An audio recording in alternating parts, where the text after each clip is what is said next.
Guys climate ಅಂತೂ ತುಂಬ cold ಇದೆ ಗೈಸ್. ನೋಡಿ ಎಷ್ಟು ಚಂದ ಇದೆ. ಹಾಯ್ ಹಲೋ ಎಲ್ರಿಗೂ, welcome back to my channel Shweta D Gowda vlogs. Good morning guys. ಎಲ್ಲರೂ ಹೇಗಿದ್ದೀರಾ? ಹೋಪ್ಸ್ ಎಲ್ಲರೂ ಆರಾಮಾಗಿದ್ದೀರಾ ಅಂತ ಅನ್ಕೊಂಡಿದ್ದೀನಿ. ನಾನು ಕೂಡ ಸೂಪರ್ ಆಗಿದ್ದೀನಿ. ಪ್ರತಿದಿನ ಬೆಳಗ್ಗೆ ಎದ್ದ ತಕ್ಷಣ ವ್ಲಾಗ್ ಮಾಡೋಕ್ಕೋಸ್ಕರ ವಿಡಿಯೋಸ್ನ ಕ್ಯಾಪ್ಚರ್ ಮಾಡ್ತೀನಿ, ಕ್ಲಿಪ್ಪಿಂಗ್ಸ್ ಎಲ್ಲ ಕ್ಯಾಪ್ಚರ್ ಮಾಡಿ ಇಟ್ಕೋತೀನಿ. ಬಟ್ ಇವತ್ತು ಮಾಡಬಾರ್ದು ಅಂತ ಅನ್ಕೊಂಡಿದ್ದೆ, ಹಾಗಾಗಿ ಬೆಳಗ್ಗೆ ಅರ್ಲಿ ಮಾರ್ನಿಂಗ್ ಯಾವುದನ್ನೂ ಕ್ಯಾಪ್ಚರ್ ಮಾಡಿರ್ಲಿಲ್ಲ. ಬಟ್ ಚಿಂಟು ಅವ್ರ ಅಜ್ಜಿ ಆಲ್ ಆಫ್ ಎ ಸಡನ್ ಬೆಳಗ್ಗೆ ಎದ್ದ ತಕ್ಷಣ ಗೆಣಸ್ ತಗೊಂಡ್ ಬಂದು ಬೇಯಿಸೋಕೆ ರೆಡಿ ಮಾಡ್ತಾ ಇದ್ರು. ಅವಾಗ ಅನ್ನಿಸ್ತು ಇವತ್ತೇನೋ ಸ್ಪೆಷಲ್ ಇದೆ ಅಂತ. ಆಮೇಲೆ ಫ್ಲಾಶ್ ಆಯ್ತು ಇವತ್ತು ತುಳಸಿ ಹಬ್ಬ ಅಂತ. ಸೊ ವರ್ಷಕ್ಕೊಂದ್ಸಲ ಇಲ್ಲಿ ತುಳಸಿ ಹಬ್ಬ ಆಗತ್ತೆ, ಇಲ್ಲಿ ಅಂತ ಅಲ್ಲ ಎಲ್ಲಾ ಕಡೆ ಆಗತ್ತೆ. ಬಟ್ ನಮ್ಮ ಉತ್ತರ ಕನ್ನಡದಲ್ಲಿ ತುಂಬಾ ಗ್ರ್ಯಾಂಡ್ ಆಗಿ ಸೆಲೆಬ್ರೇಟ್ ಮಾಡ್ತಾರೆ, ನೋಡಕ್ಕೆ ಚಂದ. ಅಂಡ್ ಎಲ್ರ ಮನೇಲೂ ಮಾಡಲ್ಲ, ಅಂಡ್ ಎಲ್ರ ಮನೇಲೂ ಮಾಡ್ಬೇಕು ಅಂತ ರೂಲ್ಸು ಇಲ್ಲ.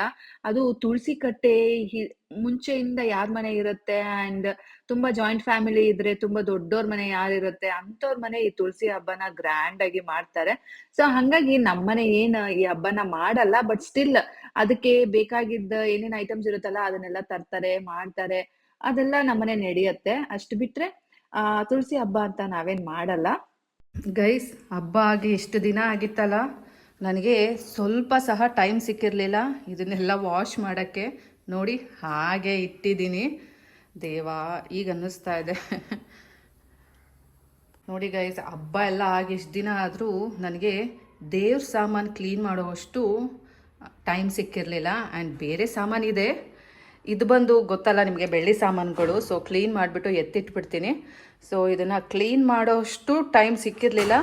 ಇವತ್ತಿನ ದಿನ ಟೈಮ್ ಸಿಕ್ಕಿದೆ, ಹಾಗಾಗಿ ಕ್ಲೀನ್ ಮಾಡೋಣ ಅಂದ್ಬಿಟ್ಟು ಬಂದಿದ್ದೀನಿ. ಸೊ ಇದಿಷ್ಟನ್ನ ಈಗ ಕ್ಲೀನಾಗಿ ವಾಶ್ ಮಾಡಿ ಒರೆಸಿ ಎತ್ತಿಡ್ಕೊಬೇಕು. ಬನ್ನಿ ಎಷ್ಟೊತ್ತಾಗತ್ತೆ ನೋಡೋಣ. ಇದನ್ನೆಲ್ಲ ಈಗ ತೊಳೆದಿಟ್ಬಿಟ್ಟು ನಾನು ಚಿಂಟುಗೆ ಊಟ ತೊಗೊಂಡು ಹೋಗಬೇಕು. ಅನ್ನ ಮಾಡಿ ಇಟ್ಟಿದ್ದೀನಿ, ಉಪ್ಸಾರು ರೆಡಿ ಇದೆ. ನನ್ನ ಮಗನಿಗೆ ಉಪ್ಸಾರು ಅಂದರೆ ತುಂಬ ಇಷ್ಟ, ಹಾಗಾಗಿ ಸ್ವಲ್ಪ ಉಪ್ಸಾರಿತ್ತು, ಅದನ್ನು ಕುದಿಸಿ ಇಟ್ಟಿದ್ದೀನಿ. ಅವನಿಗೆ ಹೇಳಿದೆ ಬೆಳಗ್ಗೆ ಊಟ ತೊಗೊಂಡು ಹೋಗು ಮಗನೇ ಅಂತ. ಅವನು ಹೇಳ್ತಾನೆ, ಅಮ್ಮ ನನಗೆ ಮಧ್ಯಾಹ್ನದೊತ್ತು ಅನ್ನ ಸಾರೇ ಬೇಕು ಅಮ್ಮ, ಚಪಾತಿ ಎಲ್ಲ ತಿನ್ನೋಕ್ಕಾಗಲ್ಲ ಅಂತ. ಇವತ್ತು ಚಪಾತಿ ಮಾಡಿದ್ದೆ ಆ್ಯಕ್ಚುಲಿ. ಸೊ ಅವನಿಗೆ ಅಂತ ಊಟ ತೊಗೊಂಡು ಹೋಗೋಕ್ಕೂ ಚಪಾತಿ ಮಾಡಿದ್ದೆ, ಬಟ್ ಅವ್ನು ತೊಗೊಂಡು ಹೋಗಲಿಲ್ಲ. ಉಪ್ಸಾರು ಕೊಡು ಅಂದ, ಬಟ್ ಉಪ್ಸಾರು ನಾನು ಫ್ರೀಝರ್ನಲ್ಲಿ ಇಟ್ಬಿಟ್ಟಿದ್ದೆ, ಹಾಗಾಗಿ ಅದು ಗಟ್ಟಿಯಾಗಿತ್ತಲ್ಲ. ಸೊ ಬಿಸಿ ಮಾಡೋಕ್ಕೆ ತುಂಬ ಟೈಮ್ ಹಿಡಿತಾ ಇತ್ತು. ಸೊ ಆ ಮೊಮೆಂಟಲ್ಲಿ ಆಲ್ರೆಡಿ ಇನ್ನೇನು ಅವ್ನು ಹೊರಡೋ ಟೈಮು, ಆ ಟೈಮಲ್ಲಿ ಬಿಸಿ ಮಾಡಿ ಅನ್ನ ಮಾಡಿ ಅವನಿಗೆಲ್ಲ ಕಲಿಸ್ಕೊಟ್ಟು ಅವೆಲ್ಲ ಆಗದಿರೋ ಕೆಲಸ. ಹಾಗಾಗಿ ನೀನು ಹೋಗು, ನಾನು ತೊಗೊಂಡು ಬರ್ತೀನಿ ಅಂತ ಹೇಳಿದೆ. ನಾನು ಹೇಳ್ತೀನಿ ಸಮ್ ಡೇಸ್ ತೊಗೊಂಡೋಗೋ ಮಗನೇ ಊಟನ ಅಂದರೆ ಈ ರೀತಿ ಆಡ್ತಾನೆ. ಇಷ್ಟೆಲ್ಲ ಕೆಲಸ ಇದೆ, ಇವಾಗ ಬೇಗ ಬೇಗ ಇದನ್ನೆಲ್ಲ ಕ್ಲೀನ್ ಮಾಡಿ ಒರೆಸಿ ಇದನ್ನೆಲ್ಲ ಅದಾದ್ರ ಜಾಗಕ್ಕೆ ಸೇರಿಸಿ ನಾನು ಮುಂದಿನ ಕೆಲಸ ಮಾಡಬೇಕು. ಬಿಕಾಸ್ ಇನ್ನೂ ತುಂಬಾ ಏನೇನೋ ಅಂದ್ಕೊಂಡಿದ್ದೀನಿ ಗೈಸ್, ಅದೆಲ್ಲ ನೋಡಬೇಕು ಆಗುತ್ತೋ ಇಲ್ಲೋ ಅಂತ. ನನ್ನ ಕಸಿನ್ ಮನೆಯದು ಎಂಗೇಜ್ಮೆಂಟ್ ಇದೆ ಗೈಸ್ ಮೇಯ್ನಾಗಿ. ಸೊ ಎಂಗೇಜ್ಮೆಂಟಿಗೆ ಹೋಗಬೇಕು ಅಂತ ಅಂದ್ಕೊಂಡಿದ್ದೀನಿ. ಎಂಗೇಜ್ಮೆಂಟಿಗೂ ಬಟ್ ಹೋಗ್ತೀನೋ ಇಲ್ಲೋ ಗೊತ್ತಿಲ್ಲ, ಬಟ್ ಹೋಗೋಕ್ಕಂತೂ ತುಂಬ ಇಷ್ಟ. ಸೊ ಇನ್ನೂ ಏನಂದರೆ ಯಾವ ಕೆಲಸನೂ ನಾನು ಫುಲ್ ಮಾಡಿಲ್ಲ, ಎಲ್ಲ ಅರ್ಧಂಬರ್ಧ ಆಗೋಗಿದೆ. ಇನ್ನು ಅಕೌಂಟ್ಸು, ಇದು ಮನೆ ಕೆಲಸ, ಮತ್ತು ಒಂದೊಂದು ಕಡೆಯಿಂದ ಎಲ್ಲ ತೆಗ್ದಿಡೋದು. ಸೊ ಪ್ರತಿಯೊಂದು ಸಹ ಪೆಂಡಿಂಗ್ ಅಂತಲೇ ಹೇಳ್ಬೋದು, ಯಾವುದು ಕಂಪ್ಲೀಟಾಗಿ ಆಗಿಲ್ಲ. ನೋಡಿ ಇನ್ನೂ ದೇವ್ರ ಮನೆ ಸಾಮಾನು ಸಹ ನಾನು ಬೆಳಗಿಟ್ಟಿಲ್ಲ. ಟೈಮ್ ಸಿಕ್ಕಿರಲಿಲ್ಲ ಗೈಸ್, ನನಗೆ ಅಂತಲೂ ಟೈಮ್ ಸಿಗ್ತಾ ಇಲ್ಲ, ದೇವ್ರಿಗೆ ಅಂತಲೂ ಟೈಮ್ ಸಿಗ್ತಾ ಇಲ್ಲ. ನಿಮಗೆಲ್ಲ ಚೆನ್ನಾಗಿ ಗೊತ್ತು, ನಾನು ಮತ್ತು ದೇವರು ಅಷ್ಟಕ್ಕಷ್ಟೇ. ನಂಬಿಕೆ ಎಲ್ಲ ಎಷ್ಟೇ ಇದ್ದರೂ ಸಹ ನಾನು ಪೂಜೆ ಗೀಜೆ ಎಲ್ಲ ಮಾಡಲ್ಲ, ಬಟ್ ಇದು ನನ್ನ ಡ್ಯೂಟಿ, ನಾನು ಮಾಡಲೇಬೇಕು. ಸೊ ಬಟ್ ಆ ಡ್ಯೂಟಿ ಸಹ ಆ ಮೊಮೆಂಟಲ್ಲಿ ನನಗೆ ಮಾಡೋಕ್ಕಾಗಿಲ್ಲ. ಇಷ್ಟು ದಿನ ತೊಗೊಂಡಿದ್ದೀನಿ. ಇವತ್ತು ಯಾವತ್ತು ಗೊತ್ತಾ? ಇವತ್ತು ಬಂದು ಮಂಗಳವಾರ, ಹಬ್ಬ ಆಗಿ ನೆಕ್ಸ್ಟ್ ಮಂಗಳವಾರ ಬರುತ್ತಲ್ಲ, ಅದು ಇದು. ಅಪ್ಪ ದೇವ, ಸೊ ಏನು ಮಾಡೋದು ಅಂತ ಗೊತ್ತಾಗ್ತಾ ಇಲ್ಲ. ಇಷ್ಟೊಂದು ಬ್ಯುಸಿ ಆಗಿಬಿಟ್ರೆ ಹೆಂಗೆ ಗೈಸ್ ಅಲ್ವಾ? ನೀವು ತುಂಬ ಜನ ಕೇಳ್ತಾ ಇದ್ರಿ, ಮೇಡಮ್ ಯಾಕೆ ವ್ಲಾಗ್ಸ್ ಇಲ್ಲ ಅಂತ, ಶ್ವೇತವ್ರೆ ಯಾಕೆ ವ್ಲಾಗ್ಸ್ ಇಲ್ಲ ಅಂತ. ನೋಡಿ ದೇವ್ರ ಸಾಮಾನು ಸಹ ನಾನು 1 ವಾರ ಆದಮೇಲೆ ವಾಶ್ ಮಾಡಿ ಇಡ್ತಾ ಇದ್ದೀನಿ. ಅಂಥದ್ರಲ್ಲಿ ಆ್ಯಕ್ಚುಲಿ ಮೊನ್ನೆ ಎಲ್ಲ ವ್ಲಾಗ್ಸ್ನ ನಾನು ಎಡಿಟ್ ಮಾಡಿ ಹಾಕಿದ್ದೀನಿ. ಏಕೆಂದರೆ ತುಂಬ ಪೆಂಡಿಂಗ್ ಆಗಿಬಿಟ್ಟಿತ್ತು ಆ್ಯಂಡ್ ಹಬ್ಬಕ್ಕಿಂತ ಮುಂಚಿನ ವ್ಲಾಗ್ಸೇ ಪೆಂಡಿಂಗಲ್ಲಿ ಇದ್ಬಿಟ್ಟಿತ್ತು. ಸೊ ಹಾಗಾಗಿ ಅಟ್ಲೀಸ್ಟ್ ಅದನ್ನಾದ್ರು ಕ್ಲಿಯರ್ ಮಾಡೋಣ ಅಂದ್ಬಿಟ್ಟು ನಾನು ಅದನ್ನೆಲ್ಲ ಹಾಕ್ತಾ ಇದ್ದೀನಿ ಒಂದೊಂದಾಗಿ. ಸೊ ನೋಡಿ, ಇಷ್ಟು ಬ್ಯುಸಿ ಇರುವಾಗ ನಾನು ಏನು ಮಾಡೋಕ್ಕಾಗುತ್ತೆ ಹೇಳಿ. ನಾನು ತುಂಬಾ ಪ್ರತಿಯೊಂದಕ್ಕೂ ಟೈಮ್ನ ಡಿವೈಡ್ ಮಾಡಿ ಎಲ್ಲದಕ್ಕೂ ಇಟ್ಕೊಂಡಿದ್ದೀನಿ. ಒಂದು ನಯಾ ಪೈಸಾ ಟೈಮ್ ಸಹ ನಾನು ವೇಸ್ಟ್ ಮಾಡ್ತಾ ಇಲ್ಲ. ಆದರೂ ಸಹ ಇಷ್ಟು ಟೈಮ್ ಕನ್ಸ್ಟೆಂಟ್ ಆಗ್ತಾ ಇದೆ. ಬಟ್ ನನ್ನ ಕೆಲಸ ಎಲ್ಲ ನಾನು ಮಾಡ್ತಾಯಿದ್ದೀನಿ ಗೈಸ್. ಸ್ವಲ್ಪ ಲೇಟ್ ಆಗ್ಬೋದು, ಬಟ್ ಪ್ರಳಯ ಅಂತೂ ಆಗಲ್ಲ. ಸೊ ನನ್ನ ಕೆಲಸಗಳನ್ನ ನಾನು ಮಾಡಿಡ್ತಾ ಇದ್ದೀನಿ. ಸೊ ಬನ್ನಿ ಬೇಗ ನಮ್ಮ ಈ ಬೆಳ್ಳಿ ಐಟಮ್ಸ್ನ ಬೆಳಗ್ಬಿಟ್ಟು ಇಟ್ಬಿಡೋಣ. ಹಾಂ, ಇನ್ನೊಂದು ವಿಷಯ ಏನು ಗೊತ್ತಾ ಗಾಯ್ಸ್, ಇವತ್ತಿನ ದಿನ ತುಳಸಿ ಹಬ್ಬ. ನಮ್ಮ ಉತ್ತರ ಕನ್ನಡದಲ್ಲಿ ತುಳಸಿ ಹಬ್ಬನ ತುಂಬ ಜೋರಾಗಿ ಸೆಲೆಬ್ರೇಟ್ ಮಾಡ್ತಾರೆ. ಅಂದರೆ ಎಲ್ಲರೂ ಅಲ್ಲ, ಕೆಲವೊಬ್ಬರು ಅನ್ನೋದಕ್ಕಿಂತನೂ ಮ್ಯಾಕ್ಸಿಮಮ್ ಒಂದು 80% ಪೀಪಲ್ ತುಂಬ ಗ್ರ್ಯಾಂಡಾಗಿ ಸೆಲೆಬ್ರೇಟ್ ಮಾಡ್ತಾರೆ. ಅದು ವಂಶ ಪಾರಂಪರೆಯಾಗಿ ಬಂದಿರೋ ಹಬ್ಬ ಥರ ಅವರು ಮಾಡ್ತಾರೆ. ತುಳಸಿ ಕಟ್ಟೆ ಈ ದೊಡ್ಡವ್ರ ಮನೆ ಯಾರಿರುತ್ತಲ್ಲ ಅವರಷ್ಟೇ ತುಳಸಿ ಹಬ್ಬ ಮಾಡಬೇಕು, ಅಲ್ಲಷ್ಟೇ ತುಳಸಿ ಹಬ್ಬ ಮಾಡಬೇಕು, ಈ ರೀತಿ ಎಲ್ಲ ಏನೇನೋ ಸಂಪ್ರದಾಯಗಳಿದ್ದಾವೆ. ಹಾಗಾಗಿ ನಾವು ನಮ್ಮನೇ ತುಳಸಿ ಹಬ್ಬ ಮಾಡಲ್ಲ. ಬಟ್ ಚಿಂಟೋರ ಅಜ್ಜಿದು ಮನೆಯಲ್ಲಿ ತುಳಸಿ ಅದು ಹಿಂದಿನ ಕಾಲದಿಂದ ಬಂದಿರೋದು. ಸೊ ಅವ್ರ ಮನೆ ತುಳಸಿ ಹಬ್ಬ ಮಾಡ್ತಾರೆ. ಅಲ್ಲಿಗೆ ಹೋಗ್ಬೋದೇನೋ, ಇನ್ನೂ ಇನ್ವಿಟೇಷನ್ ಬಂದಿಲ್ಲ. ಬಟ್ ಸ್ಟಿಲ್ ತುಳಸಿ ಹಬ್ಬ 2 ದಿನ ಇದೆ, ಇವತ್ತೊಂದು ದಿನ, ನಾಳೆ ಒಂದು ದಿನ. ಅವ್ರು ಮೋಸ್ಟ್ಲಿ ನಾಳೆ ಮಾಡ್ತಾರೆ ಅನಿಸುತ್ತೆ, ನನಗೆ ಗೊತ್ತಿಲ್ಲ. But as of now invitations ಬಂದಿಲ್ಲ. ಸೊ ನೋಡೋಣ ಏನು ಕತೆ ಏನು ಅಂತ ಗೊತ್ತಿಲ್ಲ. ಬಟ್ ಇವತ್ತಿನ ದಿನ ತುಳಸಿ ಹಬ್ಬ, ಎಲ್ರಿಗೂ ತುಳಸಿ ಹಬ್ಬದ ಶುಭಾಶಯಗಳು. ಬನ್ನಿ, ಈಗ ತುಳಸಿ ಹಬ್ಬಕ್ಕೆ ಎಲ್ಲ ಕ್ಲೀನ್ ಮಾಡಿ ಇಟ್ಟಂಗೂ ಆಗುತ್ತೆ ದೇವ್ರ ಸಾಮಾನ. ಮತ್ತು ನನ್ನ ರೆಗ್ಯುಲರ್ ಕೆಲಸನೂ ಇದು. ಸೊ ಇದನ್ನು ನಾನು ಮಾಡಿ ಮುಗಿಸ್ದಂಗೂ ಆಗುತ್ತೆ, 2 in 1. ಸೊ ಬನ್ನಿ ಬೇಗ ಮಾಡಿ ಮುಗಿಸೋಣ.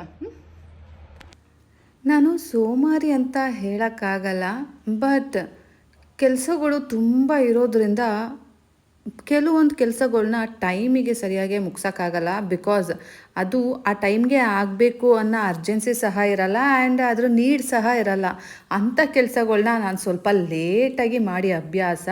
ಅದರಲ್ಲಿ ಇದು ಒಂದು ಗೈಸ್. ಆ್ಯಕ್ಚುಲಿ ಈ ದೇವ್ರ ಸಾಮಾನು ಅವಶ್ಯಕತೆ ಇಲ್ಲ, ಬೆಳ್ಳಿ ಸಾಮಾನಲ್ಲ. ಸೊ ಎಲ್ಲ ತೆಗೆದು ಇಟ್ಬಿಡೋದೇ ಕೆಲಸ. ಹಾಗಾಗಿ ಇದನ್ನು ನಾನು ಮುಟ್ಟಕ್ಕೆ ಹೋಗಿರಲಿಲ್ಲ. ಫ್ರೀ ಆದಾಗ ಬೆಳಗ್ಗೆ ಇಡೋಣ ಅಂತ.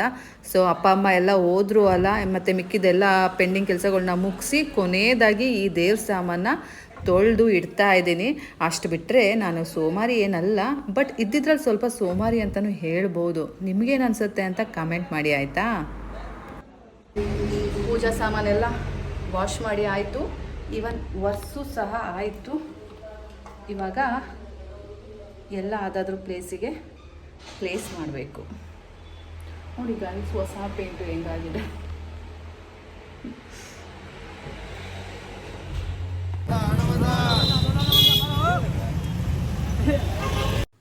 ಮಾರ್ಕೆಟ್ಗೆ ರೆಸಾರ್ಟಿನ ಸ್ವಲ್ಪ ಸಾಮಾನು ಬೇಕಿತ್ತು, ಹಾಗಾಗಿ ಹೋಗಿದ್ದೆ. ಎಲ್ಲಿ ನೋಡಿದ್ರು ಗೆಣಸು ಮತ್ತು ಏನದು ನಲ್ಲಿಕಾಯಿ ಆ್ಯಂಡ್ ಇನ್ನೂ ಏನೇನೋ ಗೈಸ್, ಕಡಲೆಪೂರಿ ಅಂತೆ, ಇನ್ನೂ ತುಂಬ ಐಟಮ್ಸ್ ಇದೇ ರೀತಿ ಹಬ್ಬಕ್ಕೆ ಬೇಕಾದಂಥ ಸಾಮಾನುಗಳೇ ಜಾಸ್ತಿ ಇದ್ವು. ಆ್ಯಂಡ್ ಎಲ್ಲಿ ನೋಡಿದ್ರೂ ಜನ ಫುಲ್ ಕ್ರೌಡ್ ಇತ್ತು. ಬಟ್ ನನಗೆ ಕ್ರೌಡ್ನ ಕ್ಯಾಪ್ಚರ್ ಮಾಡೋವಷ್ಟು ಟೈಮು ಇರಲಿಲ್ಲ. ಆ್ಯಂಡ್ ಮೋರ್ ಓವರ್ ನನ್ನ ಹಸ್ಬೆಂಡು ಅಲ್ಲೆಲ್ಲಾದರೂ ಇದ್ದರೆ ಅಂದ್ಬಿಟ್ಟು ಭಯ ಬೇರೆ. ಹಾಗಾಗಿ ಸ್ವಲ್ಪ ಮೆತ್ತಗೆ ಕ್ಯಾಪ್ಚರ್ ಮಾಡ್ಕೊಂಡಿದ್ದೀನಿ.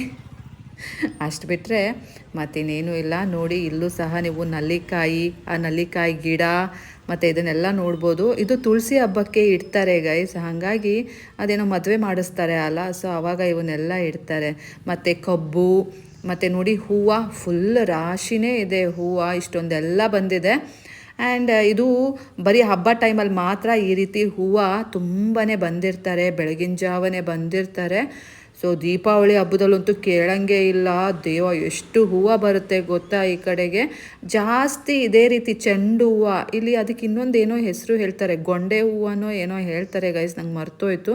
ಬಟ್ ಇದೇ ಹೂವುಗಳು ಜಾಸ್ತಿ. ಸೊ ಈ ಹಬ್ಬಕ್ಕೆ ಆ್ಯಂಡ್ ಆ ಹೂವನೂ ಇದೆ, ಮತ್ತು ತುಳಸಿ, ಈ ಗೆಣಸು, ನಲ್ಲಿಕಾಯಿ ಇಂಥವೆಲ್ಲ ಜಾಸ್ತಿ ಇದ್ದಾವೆ. ಚಿಂಟುಗೆ ಊಟ ಮಾಡಿಸಿ ಸಾಮಾನು ಎತ್ಕೊಂಡು ಬಂದಿದ್ದೀನಿ.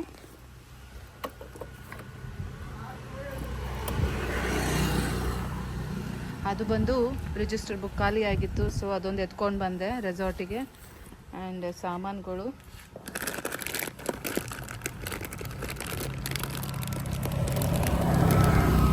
ಇಷ್ಟು ಸಾಮಾನು ತೊಗೊಂಡು ಬಂದಿದ್ದೀನಿ ಇವತ್ತಿಗೆ.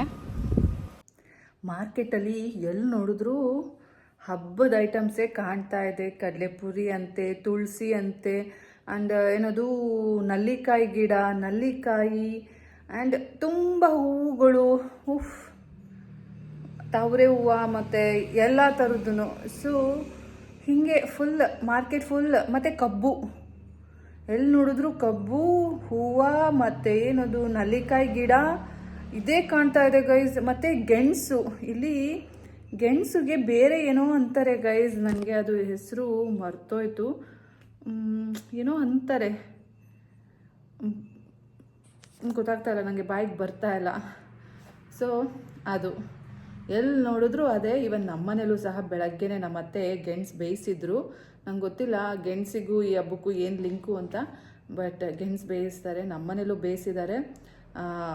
ಸೊ ಬೆಳಗ್ಗೆನೇ ನನ್ನ ಹಸ್ಬೆಂಡ್ಗೆ ಕೊಟ್ಟಿದ್ರು ನಮ್ಮತ್ತೆ, ಆ್ಯಂಡ್ ನನಗೂ ಸಹ ಒಂದು ಪ್ಲೇಟಲ್ಲಿ ಕೊಟ್ಟಿದ್ದಾರೆ, ತೊಗೊಂಡು ಬಂದು ತಿನ್ನಬೇಕು. ನನ್ನ ಮಗ ಏನು ಅಷ್ಟು ಇಷ್ಟಪಟ್ಟು ತಿನ್ನಲ್ಲ. ಸೊ ನನಗಿಷ್ಟ ತುಂಬ ಗೆಣಸು ಮತ್ತು ಕಾಯಿ ಹಾಲು ಹಾಕ್ಕೊಂಡು ಫುಲ್ ಚಪ್ಪರ್ಸ್ಕೊಂಡು ತಿನ್ನೋದು ಸಖತ್ತಾಗಿರುತ್ತೆ. ಬಟ್ ಈ ಕಡೆಯವರಿಗೆ ಗೊತ್ತಿರುತ್ತೆ ಕಾಯಿ ಹಾಲಲ್ಲಿ ತಿಂತಾರೆ, ಬಟ್ ನಮ್ಮ ಕಡೆಯವರಿಗೆ, ಮಂಡ್ಯ ಸೈಡವ್ರಿಗೆ, ಬ್ಯಾಂಗ್ಳೂರು ಸೈಡವರಿಗೆ ಗೊತ್ತಿಲ್ಲ. ಗೆಣಸನ್ನು ಕಾಯಿ ಹಾಲಲ್ಲಿ ಸಹ ತಿನ್ಬೋದು. ಗೆಣಸು ಅಂದರೆ ಸ್ವೀಟ್ ಪೊಟ್ಯಾಟೊ, ನಿಮಗೆ ಗೊತ್ತಲ್ಲ, ಅದನ್ನು ಕಾಯಿ ಹಾಲಲ್ಲಿ ತಿಂದರೆ ಸೂಪರಾಗಿರುತ್ತೆ. ನಾನು ಸ್ವಲ್ಪ ಹೊತ್ತಾಳಿ ನಾನು ತೊಗೊಂಡು ಬರ್ತೀನಿ. ಬೆಳಗ್ಗೆನೇ ಕೊಟ್ಟಿದ್ರು, ಫ್ರಿಡ್ಜಲ್ಲಿ ಇಟ್ಟಿದ್ದೀನಿ. ನನಗೆ ಕೋಲ್ಡ್ ಆಗಿದ್ದರೆ ಇನ್ನೂ ಇಷ್ಟ ಅದು. ಸೊ ಇವಾಗ ಅದನ್ನು ಒಂದು ರೌಂಡ್ ಬಾರಿಸೋಣ. ಇಷ್ಟೇ ಇವತ್ತು. ಆ್ಯಕ್ಚುಲಿ ಇವಾಗ ನಾನು ರೆಸಾರ್ಟ್ಗೆ ಹೋಗಬೇಕಿತ್ತು, ಚಿಂಟುನೂ ಸಹ ಕರ್ಕೊಬರ್ಬೇಕು. ಬೆಳಗ್ಗೆನೂ ಸಹ ನಾನು ನಮ್ಮ ಅರ್ಷಿತ್ಗೆ ಹೇಳಿದ್ದೆ ಚಿಂಟುನ ಕರ್ಕೊಂಡು ಹೋಗು ಅಂತ, ಬಿಕಾಸ್ ನನ್ನ ಹಸ್ಬೆಂಡು ಗಾಡಿ ತೊಗೊಂಡು ಹೋಗ್ಬಿಟ್ಟಿದ್ದ. ಹಾಗಾಗಿ ಮತ್ತೆ ಸಂಜೆನೂ ಅವನಿಗೆ ಕರ್ಕೊಂಡು ಬಾ ಅಂತ ಹೇಳಿದ್ರೆ ಅವ್ನಿಗೊಂಥರ ಪನಿಷ್ಮೆಂಟ್ ಕೊಟ್ಟಾಗುತ್ತೆ ಅನಿಸುತ್ತೆ. ಅವನೇನಾದರೂ ತಿಳ್ಕೊಬೋದೇನೋ, ಅದಕ್ಕೋಸ್ಕರ ನಾನೇ ಹೋಗಿ ಕರ್ಕೊಬರ್ತೀನಿ. ಆಮೇಲೆ ರೆಸಾರ್ಟ್ ಕಡೆ ಹೋಗೋಣ ಅಂತ ಅಂದ್ಕೊಂಡಿದ್ದೀನಿ. ಸೊ ಇದಿಷ್ಟು. ಆ್ಯಕ್ಚುಲಿ ನಿಮಗೆ ಬೆಳಗ್ಗೆ ನಾನು ಹೇಳಿದ್ದೆ ಇವತ್ತಿನ ಅಲ್ಲ, ನನ್ನ ಕಸಿನ್ ಮದುವೆ ಎಂಗೇಜ್ಮೆಂಟ್ ಇದೆ, ನಾನು ಹೊರಡಬೇಕು ಅಂತ ಇದ್ದೀನಿ. ಐ ಮೀನ್ ನಾಳೆ ಥರ್ಸ್ಡೇ ಇರೋದು ಎಂಗೇಜ್ಮೆಂಟು. ಸೊ ನಾನು ವೆಡ್ನೆಸ್ಡೇ ಇಲ್ಲಿಂದ ಬಿಡೋಣ ಅಂತ ಅಂದ್ಕೊಂಡೆ. ಆದರೆ ಏನಾಯಿತು ಗೊತ್ತಾ, ನನ್ನ ಹಸ್ಬೆಂಡು ಇದ್ದಕ್ಕಿದ್ದಂಗೆ ಬೆಂಗಳೂರಿಗೆ ಹೋಗಬೇಕು ಅಂತ ಹೊರಟುಬಿಟ್ಟ. ನೋಡ್ಕೊಂಡು ಬರ್ತೀನಿ, ಮಾತಾಡಿಸ್ಕೊಂಡು ಬರ್ತೀನಿ MLA ಸತೀಶ್ ಸೈಲ್ ಅವ್ರನ್ನ ಅಂತ. ಹಾಗಾಗಿ ಅವ್ರನ್ನ ನೋಡೋಕ್ಕೆ ಇವನು ತುಂಬ ದಿನದಿಂದ ಹೋಗ್ಬೇಕು ಅನ್ಕೋತಾ ಇದ್ದ, ಹೋಗೋಕ್ಕಾಗಿರಲಿಲ್ಲ. ಈಗ ಅವ್ನ ಫ್ರೆಂಡ್ಸ್ದು ಎಲ್ಲ ಹೊರಟಿದ್ರು, ಹಾಗಾಗಿ ಅವ್ರ ಜೊತೆ ಇವನು ಸಹ ಹೊರಟುಬಿಟ್ಟ. ಹಾಗಾಗಿ ಎಲ್ಲ ಪ್ರೋಗ್ರಾಮ್ ತಳಪಳಕ ಆಗ್ತಾಯಿದೆ. ಏನು ಮಾಡೋದು ಅನ್ನೋದೇ ಗೊತ್ತಾಗ್ತಾ ಇಲ್ಲ. ಅವ್ನು ನೋಡಿದ್ರೆ ನಾಳೆ ಅಲ್ಲಿಂದ ಹೊರಡ್ತೀನಿ ಅಂತ ಹೇಳ್ತಾನೆ, ಬಟ್ ಇಲ್ಲಿ ಚಿಂಟು ಒಬ್ಬನೇ ಇರ್ತಾನೆ, ಏನು ಮಾಡೋದು? ಅದೇ ಗೈಸ್, ಯಾವುದೂ ಆಸೆನೇ ಪಡಬಾರ್ದು. ಬಟ್ ನಂಗೆ ತುಂಬ ಇಷ್ಟ ಆಯಿತು ಹೋಗಬೇಕು ಅಂತ, ಬಟ್ ಮಿಸ್ ಆಯಿತು ಅನಿಸುತ್ತೆ. ನೋಡಬೇಕು, ನಾಳೆ ಒಂದು ಸಲ ನನ್ನ ಹಸ್ಬೆಂಡ್ನ ಕೇಳಿ ನೋಡ್ತೀನಿ ಬೆಳಗ್ಗೆ, ನಾನು ಇವತ್ತು ಸಂಜೆ ಹೊರಡ್ಲಾ ಅಂತ. ನಾನು ಹೊರಟ್ರು ಇಲ್ಲಿ ಯಾರೂ ಇರಲ್ಲ. ಅವನು ಯಾವಾಗ ರೀಚ್ ಆಗ್ತಾನೆ ಇಲ್ಲಿಗೆ ಅನ್ನೋದು ಗೊತ್ತಿಲ್ಲ ನನಗೆ, ಪ್ರಶಾಂತ. ಸೊ ಚಿಂಟು ಒಬ್ಬನೇ ಆಗಿಬಿಡ್ತಾನೆ, ಏನು ಮಾಡೋದು? Not getting. ಸೊ ಮಿಸ್ಸು ಅನಿಸುತ್ತೆ ಮೇ ಬಿ. ನನಗೆ ಎಂಗೇಜ್ಮೆಂಟಿಗೆ ಹೋಗೋಕ್ಕಾಗಲ್ಲ, ಏನಿದ್ರು ಮದುವೆನೇ. ಸೊ ನಾನೇನೋ ಅನ್ಕೋತೀನಿ, ಅದು ಇನ್ನೇನೋ ಆಗುತ್ತೆ ನೋಡಿ, ಈ ರೀತಿ ಆಗತ್ತೆ. ಸೊ ಸ್ಯಾಡ್ ಅಲ್ಲ? ಹೋಗಲಿ ಬಿಡಿ, ಅದೇನಾದರೂ ಆಗಲಿ. ಫಸ್ಟ್ ಹೋಗಿ ಗೆಣಸು ತಿನ್ನೋಣ ಅಲ್ಲ, ಹೊಟ್ಟೆ ಹಸಿತಾ ಇದೆ. ಇವತ್ತು ಮನೇಲಿ ಗೆಣಸು ಮಾಡಿದ್ದಾರೆ ಅಲ್ಲ ಚಿಂಟು ಅವ್ರ ಅಜ್ಜಿ, ಸೊ ನನಗೆ ಅಂತ ಇಷ್ಟು ಕೊಟ್ಟಿದ್ದಾರೆ. ಸೊ ಇದನ್ನ ನಾನು ತಿಂತೀನಿ ಇವಾಗ. ನನಗೆ ಗೆಣಸು ಅಂದರೆ ತುಂಬ ಇಷ್ಟ. ಸೊ ಎಷ್ಟು ಕೊಟ್ಟರು ತಿಂತೀನಿ, ಇಷ್ಟೇ ಕೊಟ್ಟರು ಅಷ್ಟೇ ಕೊಟ್ಟರು ಅಂತ ನಾನೇನು ಹೇಳೋದಿಲ್ಲ, ಕಂಪ್ಲೇಂಟ್ ಸಹ ಮಾಡೋದಿಲ್ಲ. ಕೊಟ್ಟರೆ ಸಾಕಪ್ಪ ಅಂದ್ಬಿಟ್ಟು ತಿಂತೀನಿ. ಸೊ ಆ ಕ್ಯಾಟಗರಿಗೆ ಸೇರಿದವಳು ನಾನು. ಗೈಸ್, ಗೆಣಸು ತಂದಿದ್ದೀನಿ ನೋಡಿ, ಸ್ವೀಟ್ ಪೊಟ್ಯಾಟೊ, ಕಾಯಿ ಹಾಲು ಸಹ ಇದೆ ಇಲ್ಲಿ. ಸೊ ಇದನ್ನು ಏನು ಮಾಡಬೇಕು ಗೊತ್ತಾ, ಹೀಗೆ ನೆಂಚ್ಕೊಬೇಕು, ಹೀಗೆ ತಿನ್ನಬೇಕು. ಸಖತ್ತಾಗಿರುತ್ತೆ.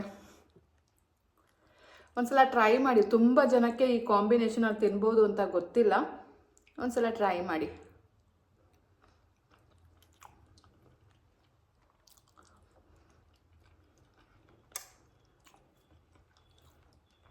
ಅಂಕೋಲಾದಲ್ಲಂತೂ ಫುಲ್ ಇವತ್ತು ಎಲ್ಲರ ಮನೇಲೂ ಇದನ್ನು ಬೇಯಿಸಿರ್ತಾರೆ ಆ್ಯಂಡ್ ತಿಂದಿರ್ತಾರೆ. ಒಂದೊಂದು ಕಡೆ ಒಂದೊಂದು ಕಲ್ಚರ್ ಇರುತ್ತೆ ಅಲ್ಲ.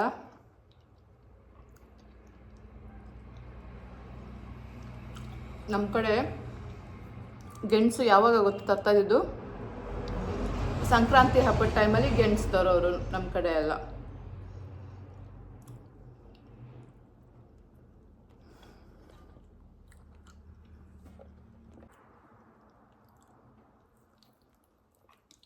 ನಾನು ನಿನ್ನೆ ಕಾಟೇಜಿಂದ ಬರ್ತಾ ಇದ್ದೆ. ನನಗೆ ಆವಾಗ ತುಳಸಿ ಹಬ್ಬ ಅಂತ ಗೊತ್ತಿತ್ತು. ಸೊ ಆವಾಗ ನನ್ನ ತಲೆಯಲ್ಲೆಲ್ಲ ಏನು ನೋಡ್ತಾ ಇತ್ತು ಗೊತ್ತಾ, ಲಾಸ್ಟ್ ಇಯರು ನಾನು ಈ ಟೈಮಲ್ಲಿ ಕನ್ಸೀವ್ ಆಗಿದ್ದೆ. ಸೊ ಅದೆಲ್ಲ ಮೆಮೊರೀಸ್ ರೀಕಾಲ್ ಆಗ್ತಾ ಇತ್ತು ನನಗೆ. ಅನ್ನಿಸ್ತಾ ಇತ್ತು ಅಕಸ್ಮಾತ್ ಎಲ್ಲ ಸರಿಗಿದ್ದು ಎಲ್ಲ ಓಕೆ ಆಗಿದ್ದಿದ್ರೆ ಈ ಟೈಮಿಗೆ ಒಂದು ಪಾಪು ಇರ್ತಾ ಇತ್ತು ಅಂತ. ಸೊ ನಿನ್ನೆಯಿಂದ ನಾನು ಅದನ್ನು ಮಿಸ್ ಮಾಡ್ಕೋತಾ ಇದ್ದೆ. ಇವತ್ತು ಬೆಳಗ್ಗೆನೇ ನನ್ನ ಮೊಬೈಲಲ್ಲಿ ಒಬ್ಬರು ಸ್ಟೇಟಸ್ ನೋಡಿದೆ, ವಾಟ್ಸಪ್ ಸ್ಟೇಟಸ್ಸು. ಸೊ ಅದರಲ್ಲಿ ಬ್ಲೆಸ್ಡ್ ವಿತ್ ಎ ಬೇಬಿ ಬಾಯ್ ಅಂತ ಇತ್ತು. ಅದನ್ನು ನೋಡಿದಾಗಂತೂ ನನಗೆ ಈ ಟೈಮಿಗೆ ನನಗೂ ಆಗಿರ್ತಾ ಇತ್ತು ಅಂತ ಫೀಲ್ ಆಗ್ತಾ ಇತ್ತು ಗೈಸ್. ಎಷ್ಟು ವಿಪರ್ಯಾಸ ಅಲ್ಲ. ಎಲ್ಲ ಸರಿಗಿದ್ದಿದ್ರೆ ಆ ಮಗು ಉಳ್ಕೋತಾ ಇತ್ತು ಅನಿಸುತ್ತೆ. ಬಟ್ ಯಾಕೆ ಏನು ಅಂತಲೇ ಗೊತ್ತಾಗಲಿಲ್ಲ. ವಯಸ್ಸಾಯಿತು. ಅದಾದಮೇಲೆ ಅದ್ರ ಬಗ್ಗೆ ಯೋಚನೆನೇ ಮಾಡಿಲ್ಲ.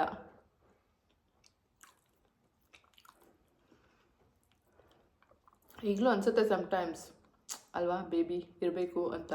ಬಟ್ ಆಗಲ್ಲ ಗೈಸ್, ಆಗಲ್ಲ. ಮೇಂಟೆನೆನ್ಸ್ ತುಂಬ ಕಷ್ಟ. ಈಗ ಅಭ್ಯಾಸ ಎಲ್ಲ ತಪ್ಪೋಗಿದೆ ಅಲ್ಲ, ತುಂಬ ಕಷ್ಟ.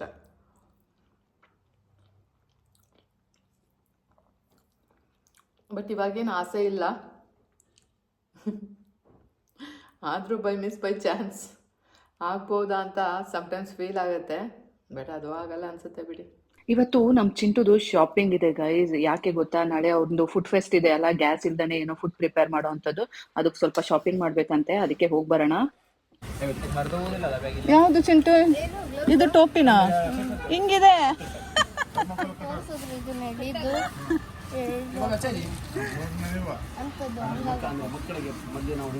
ಇವರಿಂದ ಎಜುಕೇಶನ್ ಆಗಿ ನಮಗೆ ಗೊತ್ತಲ್ಲ, ನೀವು ದೊಡ್ಡವರಿಗೆ ನಮ್ಮ ಮಕ್ಕಳ ನಿಮ್ಮ ಹಿಂದೆ ನೀವು ಆಟೋಮೆಟಿಕ್ ಬರ್ತೇನೆ ನಮಗೆ.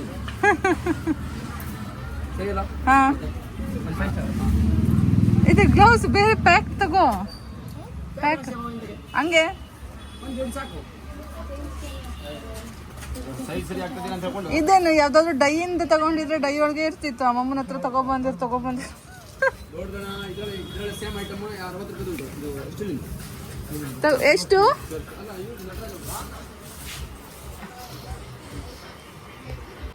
ಎರಡರಿಂದ ಅದು 3 ರೂಪಾಯಿ, 5 ರೂಪಾಯಿ, ಟೋಟಲ್ 8 ರೂಪಾಯಿ.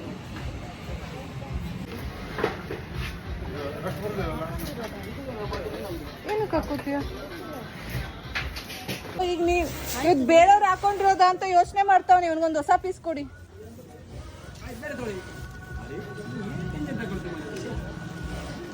ಹಿಂಗೆಲ್ಲ ಹಿಂಗೆ ಮಾಡೋಕಿಲ್ಲ, ಏನು ಬೇಕು ಹೇಳ್ಬಿಡುದು.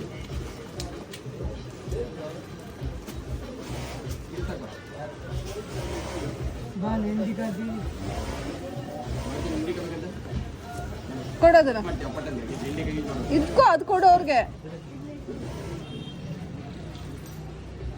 ಬಾ. ನನ್ನ ಹಸ್ಬೆಂಡ್ಗೆ ನೇಮ್ ಆ್ಯಂಡ್ ಫೇಮ್ ಇರೋದ್ರಿಂದ ನಾ ಯಾವುದೇ ಅಂಗಡಿಗೆ ಹೋದ್ರೂ ನಮಗೆ ತುಂಬ ಚೆನ್ನಾಗಿ ಟ್ರೀಟ್ ಮಾಡ್ತಾರೆ. ಬಾಬಿ ಅಕ್ಕ ಅಂತ ನನಗೆ ಒಂದು ಸ್ವಲ್ಪ ಡಿಸ್ಕೌಂಟಲ್ಲಿ ಸಹ ಹಾಕ್ಕೊಡ್ತಾರೆ. ಸೊ ಹಾಗಾಗಿ ನನಗೆ ತುಂಬ ಖುಷಿ ಆಗುತ್ತೆ. ಮತ್ತಿನ್ನೇನು ಬೇಕು? ತಂದೂರಿ ಚಿಕನ್ನ? ತಂದೂರಿ ಸಾಸ್ ಗೀಸ್ ಎಲ್ಲ ತಕ್ಕೊಡೋದಿಲ್ಲ. ಅದೆಲ್ಲಿ ಸಿಗತ್ತೆ? ಇಸಿ ಮಾರ್ಟ್. ನಮ್ಮ ಚಿಂಟುದು ಶಾಪಿಂಗ್ ಎಲ್ಲ ಮುಗಿಸ್ಕೊಂಡು ಡೈರೆಕ್ಟ್ ಮನೆಗೆ ಬಂದ್ಬಿಟ್ಟು ಸ್ನಾನ ಗಿನ ಮಾಡ್ಕೊಂಡು ಅವ್ನಿಗೆ ಹಾಲು ಗೀಲ್ ಕೊಟ್ಕೊಂಡು ಡೈರೆಕ್ಟ್ ರೆಸಾರ್ಟಿಗೆ ಕರ್ಕೊಂಡು ಹೋದೆ. ಸೊ ಅಲ್ಲಿ ಸ್ವಲ್ಪ ಸ್ನ್ಯಾಕ್ಸ್ ತಿಂದ್ಬಿಟ್ಟು ಮತ್ತೆ ನಾವು ವಾಪಸ್ ಮನೆಗೆ ಬಂದ್ವು. ಇಷ್ಟ ಆಯ್ತು ಇವತ್ತಿನ ವ್ಲಾಗು ಕತೆ. ಹೇಗೆ ಅನ್ನಿಸ್ತು ಅಂತ ಕಮೆಂಟ್ ಮಾಡಿ, ಲೈಕ್ ಮಾಡಿ. ನಾಳೆ ಸಿಗ್ತೀನಿ. Bye bye, take care, love you all.